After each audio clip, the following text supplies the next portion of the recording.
Hello everyone, good afternoon to all the students. तो आज का क्लास आप लोग का नेशनल रिव्यू इंडिया चैप्टर का पार्ट थर्ड है आज। और जैसे कि उस वीडियो में आगे देखे होंगे आप लोग कि बनाते बनाते अचानक कट जाता है, तो मैंने सोचा कि उतना अपलोड कर दूँ, उसके बाद फिर आप नेक्स्ट बना लेंगे। देखिए, जहाँ तक वो स्टोरी हुआ था साइमन कमीशन तक, उसके बाद में आगे आते हैं 1931 Gandhi Irwin pact was sign.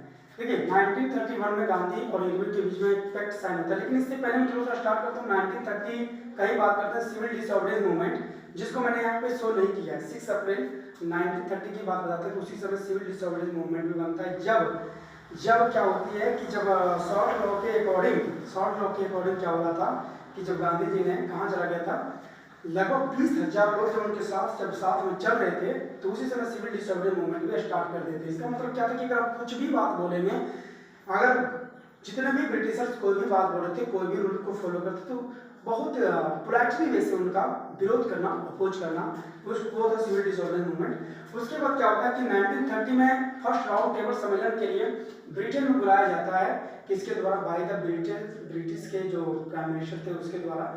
लेकिन होता क्या है, ब्रिटिश के वहाँ के मेन व्यक्ति के द्वारा जब वहाँ पर बुलाया जाता है, तो गांधी जी जो थे इन्होंने जाने से मना कर देता है। ऐसा इसीलिए मना करता है क्योंकि उन्होंने उस समय सिविल डिसऑर्डर मूवमेंट चला रखा था, जिससे गांधी जी इरविन के बात को इग्नोर कर देते हैं। लेकिन जब इरविन को जब वहाँ से प्रेशर बहुत ज़्यादा मिलने लगता है, परेशान करा देता है, तो उसके बाद इरविन जो है सो बहुत कन्विंस करते हैं गांधी जी को कि आप सेकेंड राउंड टेबल सम्मेलन में जाइए। और ये 1931 की बात बता रहा हूँ, गांधी इरविन का पैक्ट साइन हो जाता है। और उसी समय 1931 में क्या करते हैं, गांधी जी जो है वो सिविल डिसऑर्डरेंस मूवमेंट को सस्पेंड कर देते हैं, खत्म कर देते हैं, खारिज कर देते हैं। लेकिन सवाल उतना ही नहीं था। 1931 के बाद मैं बता रहा हूँ कि वहाँ पे पैक्ट साइन हुआ था। उस पैक्ट का क्या साइन हुआ था, उसमें गांधी जी ने बताया कि जितने भी मेरे कैदी है, राजनीतिक कैदी है, सभी को छोड़ दिया जाए। तो इरविन ने बोला ठीक है, जितने भी आपके राजनीतिक कैदियां हैं मैं सभी को छोड़ दूंगा और आप वहाँ पे जाएं। ठीक है, गांधी जी तो चले जाते हैं, लेकिन गांधी जी को ये समझ में नहीं आया कि जो भगत सिंह, सुखदेव और राजगुरु, ध्यान दीजिएगा, भगत सिंह, सुखदेव और राजगुरु, ये तीन ऐसे महान क्रांतिकारी थे। इन्होंने तीनों व्यक्ति रिवोल्यूशनरी के रूप में काफी ज्यादा फेमस थे, लेकिन ये तो राजनीतिक नेता नहीं, क्रांतिकारी नेता के रूप में थे। तो इन तीनों ने फंस जाते बेचारे। और जब गांधी जी लंदन चले जाते हैं, उसके बाद क्या होता है कि ये तीनों को फांसी हो जाएगा। देखिए, Bhagat Singh, Sukhdev and Rajguru were executed on 23 March. 23 मार्च को इन लोगों को क्या हो जाता है, 23 मार्च को इन तीनों को फांसी में चढ़ा दिया जाता है। सबसे बड़ी चीज ये नहीं है, इतना ही नहीं कि उन लोगों का जो हैंगिंग का जो डेट जो फिक्स किया था, ये 24 मार्च को फिक्स किया था, 24 मार्च 1931। लेकिन एक दिन पहले कर दिया गया। कहीं ना कहीं आप पर देखेंगे तो ब्रिटिशर ने ब्लैक लॉ के अकॉर्डिंग पर उसको फॉलो कर दिया। और एक चीज का डर था उन लोगों की, अगर भगत सिंह का डेट के अकॉर्डिंग अगर हम देगा तो पीपल को पता चलेगा तो बहुत ज्यादा हंगामा कर देगा, जिससे हमारा परेशानी बढ़ जाएगी। हालांकि इन दिनों का जब फांसी हो गया, अब देखिए 1932 में जब Gandhi ji was arrested and imprison without trial on 4 January. इससे पहले मैं ये समझूंगा कि जब गांधी जी जब सेकेंड राउंड टेबल में जब लंदन चले गए, तो उसके बाद जब वो रिटर्न आए ना, तो रिटर्न आने के बाद 1932 में उसे क्या किया जाता है, अरेस्ट कर लिया जाता है, बिना ट्रायल के अरेस्ट कर लिया जाता है। कितना जनवरी?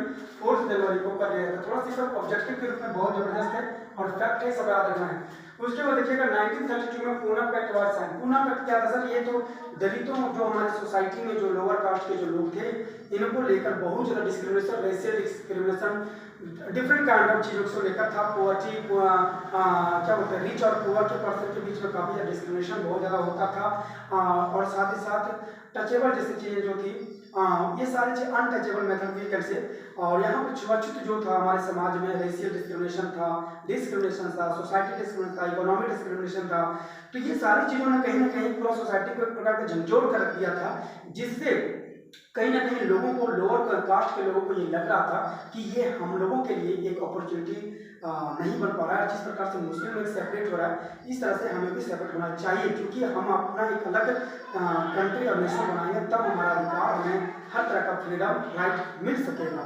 लेकिन क्या होता है कि तब तक गांधी जी भूख हड़ताल पे पड़ जाते हैं और कुछ नहीं खाते, धरना पे बैठ जाते हैं, क्योंकि उनका ये मानना, वो ये सोचने लगे कि अगर अगर मुस्लिम लिंग अभी अलग अलग हो जा रहा है, उसके बाद अगर दलित भी अगर अलग हो जाएंगे तो कहीं ना कहीं आप देखेंगे तो ये बहुत ज़्यादा प्रॉब्लम फेस करेगा और कहीं भी हमारा सोसाइटी एक प्रकार का डिसइंटीग्रेट हो जाएगा, एक प्रकार का प्रॉब्लम हो जाएगा।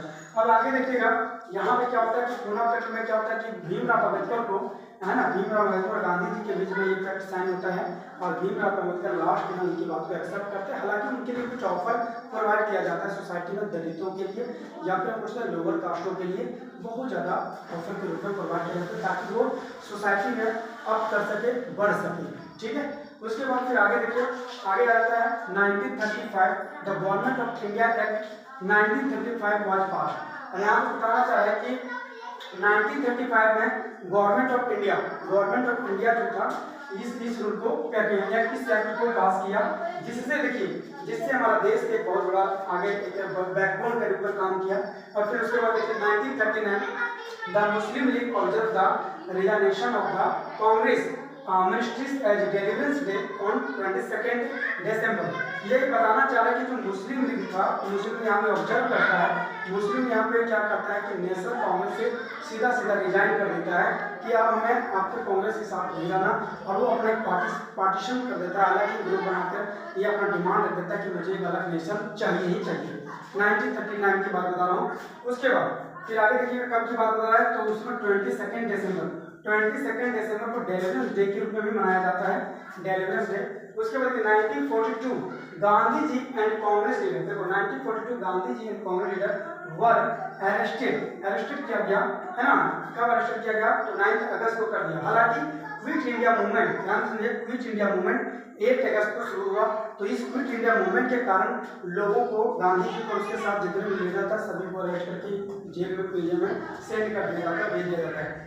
अभी बात होता है कि लास्ट में कि 1947 Mountbatten was made on 4th that transfer to power to India and 3rd June for the partitions of the India and Pakistan. 1947 में बहुत बड़ा धमाल होती है और 1947 में क्या होता है कि उसी समय लॉर्ड माउंट बेटन जो थे हमारे द लास्ट गवर्नर जो थे जनरल डोरा, इसके द्वारा क्या होता है कि पाकिस्तान और इंडिया को 2 पार्टीशन कर देते हैं, अलग अलग भाग में बांट देता है। और उसी समय 1947 में ही इंडिया एक रूल पर आता है, पावरफुल पर आता है, और उसके बाद इंडिया जो है अलग सेपरेट कंट्री बन जाता है, पाकिस्तान सेपरेट कंट्री बन जाता है।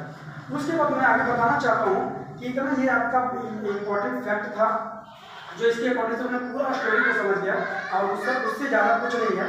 और उसके बाद एक लास्ट टॉपिक आपका एक चीज़ बचता है कि नेशनलिज्म क्या होता है और इंपीरियलिज्म क्या होता है। तो बच्चों ध्यान दीजिएगा, अगर मैं नेशनलिज्म की बात करता हूँ तो किसी भी देश में जब पीपल जो है, कोई भी देश में, अगर कोई भी कंट्री में अगर पीपल है तो अगर अपने ही देश में रह के अपने देश के लिए सोचे, अपने देश से प्यार करे, अपने देश के, और इसके साथ ही साथ दूसरे देश के बारे में गलत ना सोचे। पहली बात समझिए, नेशनलिज्म जो हमारे देश की भावना, फीलिंग, इमोशन को क्रिएट करता है और एक प्रकार का सेवा सर्व करने का एक प्रकार का भावना को क्रिएट करता है। जैसे आज हमारे इंडिया के पीपल के बीचों में ये चीजें है। और मैं बात करता हूँ कि इंपीरियलिज्म क्या होता है कि इंपीरियलिज्म हालांकि अपने देश से प्यार तो करता है, अपना देश से इमोशन है, इनको कनेक्ट है, लेकिन अपने देश को मजबूत बनाने के लिए, अपने देश में नेचुरल रिसोर्सेज को ज़्यादा मजबूत करने के लिए, फैसिलिटी बढ़ाने के लिए दूसरे देश पर इंपीरियल रूल चलाता है, मतलब उस पर ओवर रूल करता है। जस्ट लाइक ब्रिटेन, जिस प्रकार ब्रिटिश के लोगों ने इंडिया पर कैप्चर किया, ये एक प्रकार का इंपीरियलिज्म को फॉलो किया। लेकिन हमारे इंडिया में नेशनलिज्म, जो हमारे इंडिया के लोग कभी भी किसी दूसरे देश पर अटैक या किसी प्रकार का नेचुरल रिसोर्स के कारण से कैप्चर नहीं करता है।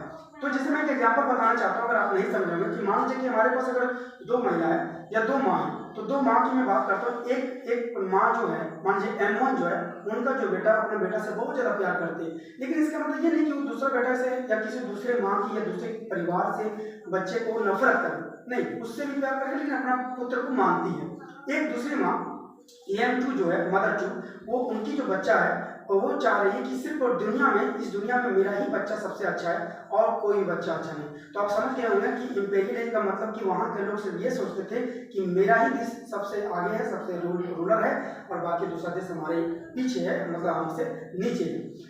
जबकि यहीं पर मैं आपको स्टोरी को पूरा खत्म करता हूँ, और अगर कोई चीज़ें और बहुत ऐसी चीज़ें बचा हुआ है, छोटा छोटा टॉपिक होगा तो आप उसको पढ़ लीजिएगा। लेकिन जिस तरीके से मैंने स्टोरी को क्लियर किया, आई होप सभी स्टोरी को समझ में आया होगा। और तब तक के लिए जय हिंद, जय भारत। और सबसे बड़ी चीज़ है कि वीडियो को देखें, देखने के बाद सब्सक्राइब, लाइक, कमेंट और शेयर भी करना ना भूलें, क्योंकि देखिए मैं उसके बाद नेक्स्ट कंटेंट माध्यम से अब फ्लो चार्ट से आपको पढ़ाना शुरू करूंगा। फ्लो चार्ट का मतलब अभी तो मैंने इसमें इंपॉर्टेंट टर्म के अकॉर्डिंग आपको सेकंड चैप्टर में बताया, अगर मैं आपको 3 चैप्टर पढ़ाना शुरू करूंगा तो उसमें वायदा है फ्लो चार्ट। फ्लो चार्ट का माध्यम से समझाऊंगा जो बहुत ही जबरदस्त लगेगा देखने में, छोटा सा टर्म में आप बहुत बड़ी बड़ी चीज़ों को समझ जाएगा और जो हिस्ट्री इतना टफ जो लोग कहते हैं बहुत आसान में आप समझ जाएगा। ठीक है, तो तब तक के लिए जय हिंद।